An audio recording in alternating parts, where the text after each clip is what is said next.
bonsoir. Oui, bonsoir. Oui. Je demandais juste si c'est le chef de quartier, le chef de quartier. Le chef de quartier qui vous demandait? Oui.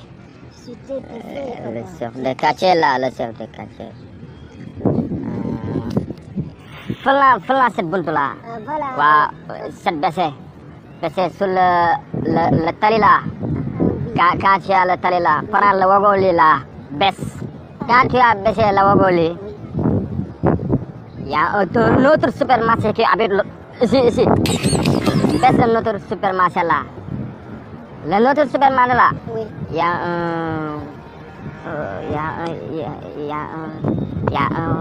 a un marché qui fait ça. Oui, oui. C'est là-bas le chef de quartier qui habite. Mais moi, bon, je sais pas très bien quoi. Ah, yow nag lu ma leen nettali naa la ko ba pare bul ma sonal.